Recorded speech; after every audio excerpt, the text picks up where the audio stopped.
साथियों, ओबीसी के बहुत सारे लोग हैं जो इस चुनाव में भाजपा को वोट देना चाहते हैं। भाजपा का संकल्प है कि वो इस देश को हिंदू राष्ट्र बनाएंगे। वैसे तो इतिहास में आज तक पूरे भारत पर एक छत्र ब्राह्मणों का राज कभी नहीं रहा, और 1947 या 50 से पहले तो कभी नहीं रहा। लेकिन फिर भी हिंदू राष्ट्र अगर बनता है तो क्या होगा, एक झलक देखिएगा। आपको मालूम है, अधिनियम 7 1819 के तहत अंग्रेज़ों ने दुल्हन का शुद्धिकरण प्रथा जो है उसको समाप्त किया था।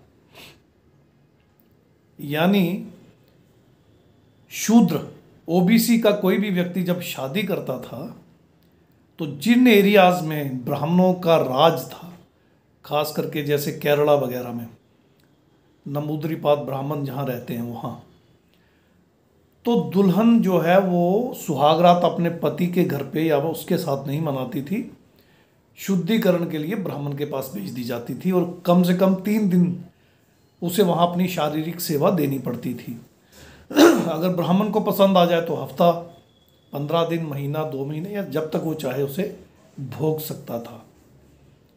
हिंदू राष्ट्र बनाने का सपना लिए हुए ओबीसी याद रखें कि अगर ऐसा हुआ तो ये शुद्धिकरण की प्रथा फिर से शुरू हो सकती है। नरबली 1830 में ब्रिटिश गवर्नमेंट ने बंद कर दी थी, तो नरबली भी शुरू होगी और उसमें शूद्रों की बलि दी जाती थी, फिर से दी जाएगी। 1919 में उन्होंने कहा था कि ब्राह्मण जज नहीं बन सकता। अब आपने देख लिया, हाई कोर्ट्स और सुप्रीम कोर्ट में मेजॉरिटी ब्राह्मण जजेस हैं और ये न्यायालय नहीं ब्राह्मणालय हो गया है। और फैसले आपने देख ही लिए, जज लोया केस में सुप्रीम कोर्ट का फैसला, राफेल के घोटाले में सुप्रीम कोर्ट का फैसला, राम मंदिर केस में सुप्रीम कोर्ट का फैसला। इन फैसलों, बहुत सारे फैसले हैं, तो इनसे आपको पता चल ही गया होगा कि ब्राह्मणालय संविधान की किस तरह से धज्जियां उड़ाने में लगा है। हिंदू राष्ट्र बनेगा तो क्या होगा, सोच लीजिए।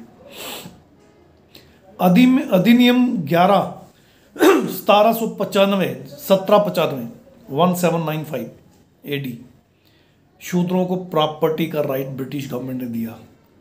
आप संपत्ति नहीं रख सकते थे जब ब्राह्मणों का थोड़ा बहुत भी राज था। उसके बाद देवदासी प्रथा, आपकी बच्चियों को मंदिरों में चढ़वा लेते थे ये ब्राह्मण। उसके बाद 1863 में चरक पूजा बैन की गई। चरक पूजा में भवन निर्माण में शूद्रों की बलि दी जाती थी। 1835 में कुर्सी पर बैठने का अधिकार शूद्रों को मिला। समझ आ रहा है? 1835 से पहले जहां ब्राह्मणों का राज था, जहां जहां भी शूद्र कुर्सी पे नहीं बैठ सकते थे। 1813 में शिक्षा का अधिकार सबको मिला, तो शूद्रों को शिक्षा का अधिकार भी उसके बाद में ही मिला। 1920 में ब्राह्मणों ने ब्राह्मण महासभा बनाई थी, वही 1922 में हिंदू महासभा बनी और 1925 में आरएसएस बनी, तो हिंदू राष्ट्र का उन्होंने सपना संजोया।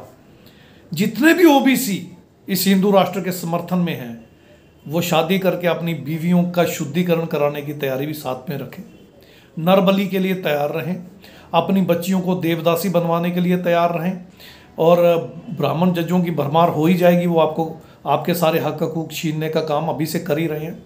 प्रॉपर्टी राइट्स आपके चले जाएंगे, बलपूर्वक ब्राह्मण प्रॉपर्टी छीन लेगा।